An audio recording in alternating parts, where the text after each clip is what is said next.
Bab 171. Gemetaran. Hanya dengan sebuah pena, dia membunuh Bil Zuang yang jaraknya puluhan meter, benar-benar kekuatan yang menyeramkan. Tidak hanya Shannon Meng dan Frank Hong yang tercengang, bahkan 12 pendekar berpakaian hitam pun penuh dengan ketidakpercayaan. Setelah Jerry yang dengan santai melempar pena, dia berjalan pergi tanpa ekspresi. Baru setelah dia benar-benar menghilang dari pandangan Shannon Meng dan yang lainnya, mereka merasa lega dan terengah-engah. Punggung mereka juga basah oleh keringat dingin. Tuan Muda Shannon, orang ini memiliki Black Gold Card dan memiliki kekuatan yang sangat besar, jadi jangan mencoba untuk memprovokasi dia di masa depan, kata Frank Hong dengan wajah serius. Shannon Meng memandang Bil Zuang yang sedang berbaring di pinggir, matanya penuh dengan keengganan, dan dia menggertakkan giginya dan berkata, sekuat apapun dia, apakah dia bisa lolos dari serangan senjata panas? Melihat tampang ganas Shannon Meng, Frank Hong mengerti bahwa Shannon Meng akan mati. Frank Hong bisa menjadi penanggung jawab rumah lelang Mengji, karena dia dihargai oleh keluarga Meng, dan dia juga telah bertemu dengan banyak pria yang sangat kuat, tetapi Jerry yang adalah satu-satunya pria yang membuatnya merasa takut. Di sisi lain, Jerry yang telah meninggalkan klub Dragon Rise. Begitu dia keluar, Yoshua Guan, Susan Su, dan Suli Xia bergegas menghampirinya. Jerry Yang, apa kamu baik-baik saja? Jerry Yang, apa kamu baik-baik saja? Suli Xia dan Susan Su mengajukan pertanyaan yang sama hampir bersamaan. Kedua wanita itu saling memandang, dan segera tersipu sedikit. Jerry yang sedikit tersenyum, bukankah aku keluar dengan baik-baik saja? Memangnya apa yang akan terjadi? Setelah selesai berbicara, Jerry yang memandang Suli Xia lagi, jangan khawatir, Bil Zuang tidak akan pernah mengganggumu lagi mulai sekarang. Suli Xia tidak mengerti arti dari kata-kata Jerry Yang, tetapi Yoshua Guan dan Susan Su dapat merasakan sesuatu. Keduanya diam-diam terkejut, sepertinya Bil Zuang sudah mati, padahal dia dikelilingi oleh begitu banyak orang kuat dari keluarga Meng. Kakak Chen. Saat ini, Wood Huang yang mengantar Jerry yang juga muncul. Kakak Chen, tadinya aku ingin masuk bersamamu, tetapi aku ditahan di pintu dan tidak diizinkan masuk. Jelas Wood Huang, dan dia tidak tahu apa-apa tentang apa yang terjadi di dalam. Jerry yang sedikit mengangguk, dan memerintahkan, kamu antar Nona Xia ke rumah sakit dulu. Setelah Wood Huang membawa Suli Xia pergi, Jerry yang menatap Susan Su lagi, dan bertanya, bagaimana denganmu? Bagaimana kamu pulang? Meskipun Susan Su ingin Jerry yang mengantarnya pulang, dia juga tahu bahwa Jerry yang memiliki sesuatu untuk dibicarakan dengan Yoshua Guan, jadi dia berkata, ayahku mengutus pengawal untukku, dia akan mengantarku, kalau begitu aku akan pergi dulu, selamat tinggal. Tuan Yang, kamu mau pergi kemana sekarang? Aku akan mengantarmu, kata Yoshua Guan. Pergi ke rumah keluarga Guan dulu, kata Jerry Yang. 20 menit kemudian, di rumah keluarga Guan. Jerry yang duduk di atas, dan Yoshua Guan duduk dengan hati-hati di sampingnya, hanya ada mereka berdua di seluruh villa. Apa pendapatmu tentang apa yang terjadi malam ini? Jerry yang tiba-tiba bertanya. Yoshua Guan tertegun sejenak, dan segera dia mengerti apa yang dimaksud Jerry Yang, jadi dia bertanya, maksud Tuan Yang, tentang rumah lelang Mengji. Jerry yang mengangguk.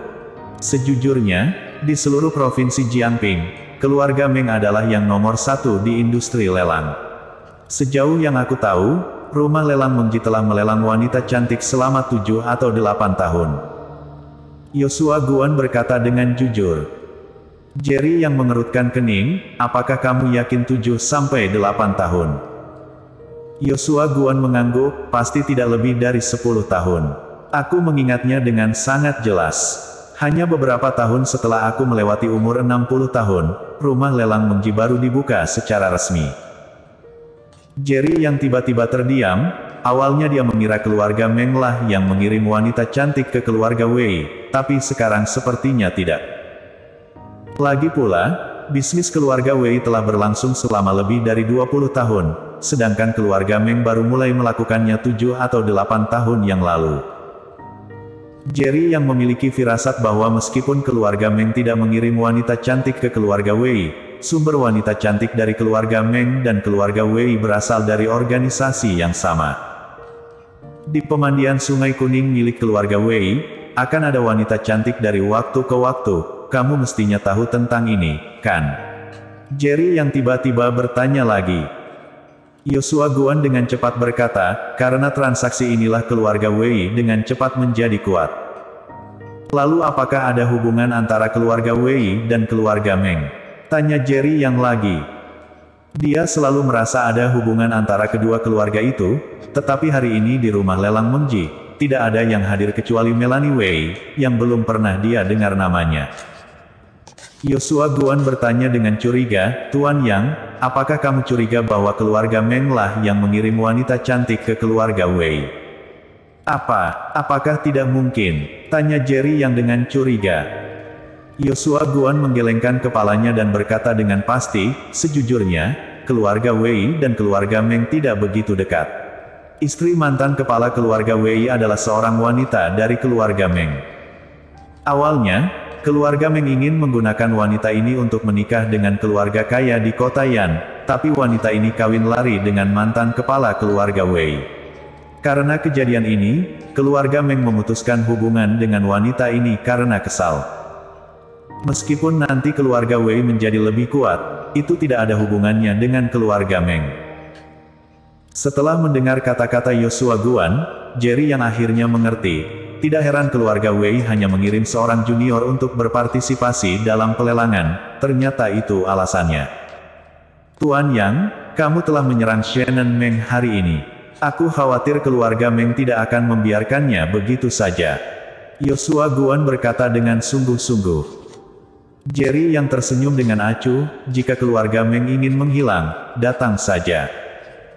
Melihat Jerry yang sama sekali tidak menganggap keluarga Meng, Yoshua Guan merasa jauh lebih baik. Bagaimanapun, seluruh keluarga Guan telah patuh kepada Jerry Yang, hanya dengan dia semakin kuat, masa depan keluarga Guan baru semakin cemerlang.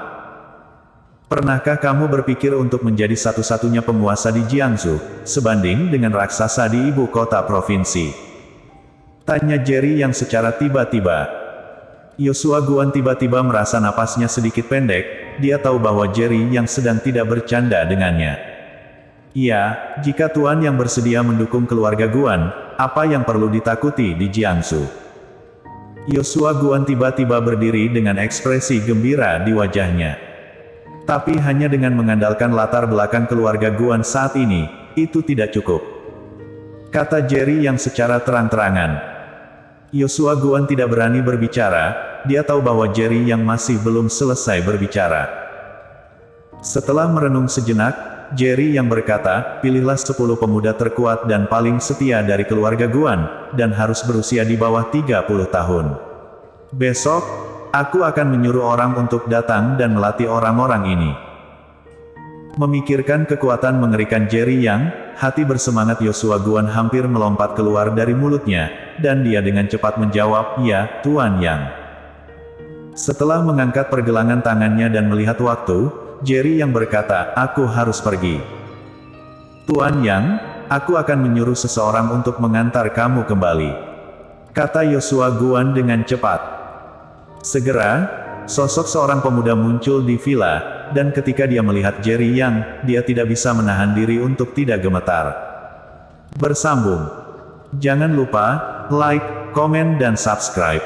Terima kasih.